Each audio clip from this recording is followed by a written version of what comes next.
E aí, pessoal, tudo bom com vocês? Espero que estejam gostando da série. E hoje nós estamos aqui com mais um capítulo na nossa sequência sobre o livro As Origens do Pensamento Grego. Hoje falaremos sobre o capítulo 6, a organização do cosmos humano.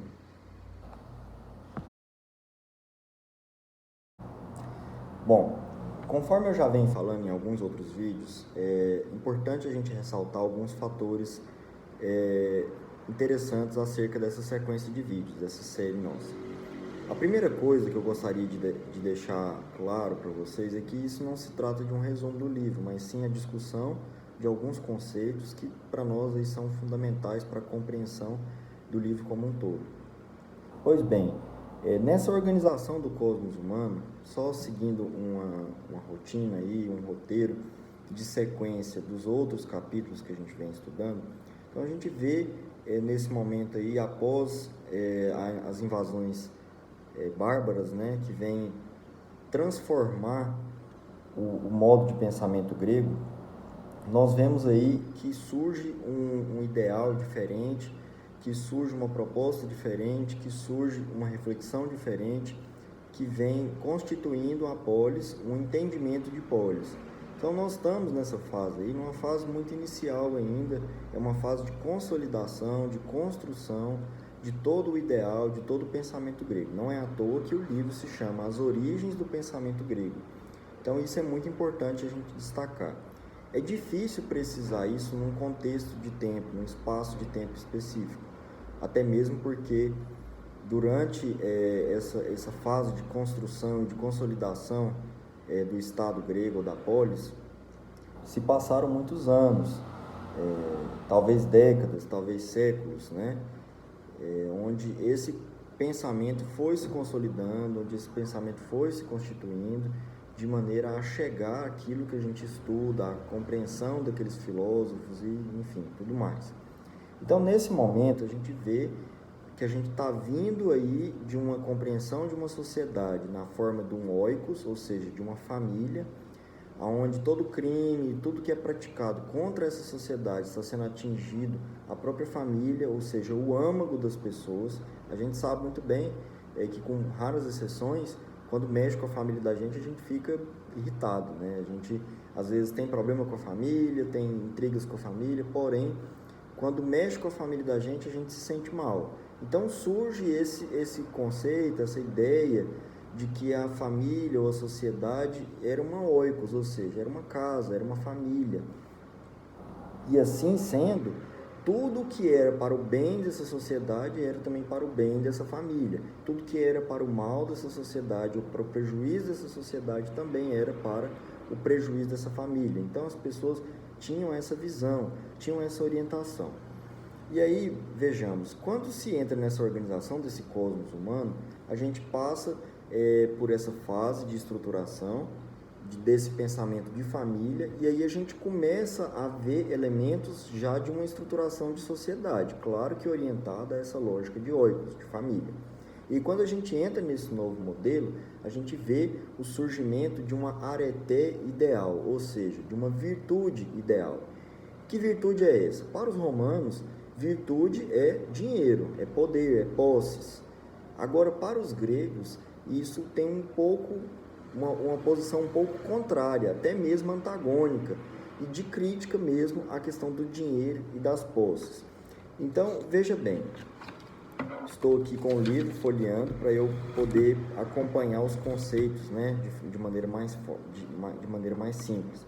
Então, eles percebem que o dinheiro, que as posses, que o poder aquisitivo, que o poder econômico é o que conta, né, nesse contexto. Até mesmo porque nós estamos vivendo uma fase de mercantilismo, uma fase de permuta, uma fase de escambo, e aí os grandes fazendeiros, os grandes pecuaristas é que têm mais poder de compra, que têm mais poder de troca, e assim eles conseguem mais favores, conseguem mais vantagem, conseguem mais voz.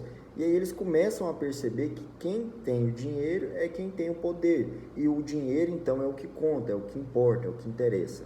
E essa lógica, ela vai contra o pensamento da oikos, da família, porque se é uma família, então nós precisamos de cuidar dessa família de maneira que ninguém mande mais nessa família do que todos os membros, né? propriamente ditos dessa família. Então, eles criam uma ideia de que o dinheiro ou a riqueza é visto como um descomedimento, ou seja, uma falta de comedimento, uma falta de equilíbrio, uma falta de autocontrole, porque cria essa figura, uma híbris, né? Ou seja, é uma forma misturada, é uma forma deturpada do ser humano, é uma forma deturpada do conceito, da ideia de oikos, da ideia de família. Então, essa híbris, essa ideia, essa híbrida, vamos dizer assim, como que eu diria isso? Essa figura híbrida da riqueza é uma figura que deturpa o ideal da sociedade grega, é uma figura que deturpa completamente o ideal de família, a compreensão da família, a vivência em família, a vivência em oikos, aquela vivência equilibrada, aquela vivência tranquila. E aí nós vemos um conceito muito interessante, que a riqueza, portanto, ela torna-se para o homem uma loucura. Por quê? Porque ela torna-se o centro das atenções, o centro da busca do homem. Então, vira a loucura do homem, porque à medida que o homem não consegue a riqueza, ele então torna-se obcecado por aquilo. É uma ambição no mau sentido, no sentido de viver em função da riqueza. E isso os gregos chamaram de afrosine, que é o oposto de sofrosine. Sofrosine é o equilíbrio. Então, sofrosine é o equilíbrio, é o ser humano equilibrado, que tem tempo para a família, que tem tempo para as atividades políticas, que tem tempo para a reflexão, que tem tempo para também a sobrevivência e que tem tempo também para a constituição de patrimônio. Veja bem, os gregos eles nunca criticaram a aquisição do patrimônio, mas eles criticaram a riqueza como sendo o centro das atenções, porque aí se torna a loucura do homem e torna-se a afrosine, que é o desequilíbrio, ou seja, o oposto da sofrosine, que é o equilíbrio perfeito entre todas as faculdades humanas. Então, essa crítica da riqueza, ela surge, sobretudo porque nós vemos a importância de compreendermos a ideia desse equilíbrio, dessa forma de constituição do homem, e isso atrapalha completamente o perfeito funcionamento, o perfeito equilíbrio, a perfeita sofrosine, a perfeita compreensão e vivência do ser humano enquanto sociedade. E veja bem, enquanto sociedade no contexto grego significaria uma oikos ou uma família. Então atrapalha também o conceito de igualdade, igualdade em direitos, igualdade em voz e assim sucessivamente. Gostaria de fazer um parêntese aqui, que quando a gente fala de igualdade no contexto da Grécia Antiga, é um parêntese, mas ao mesmo tempo uma visão decolonial, até mesmo para que os colegas decoloniais não pensem que eu estou aqui idolatrando completamente os gregos e deixando-os sem qualquer crítica, né? O conceito de igualdade da política grega, do cidadão grego, ele deixa de fora as mulheres, deixa de fora as crianças e deixa de fora os estrangeiros e os escravos. Então, quem era o cidadão grego?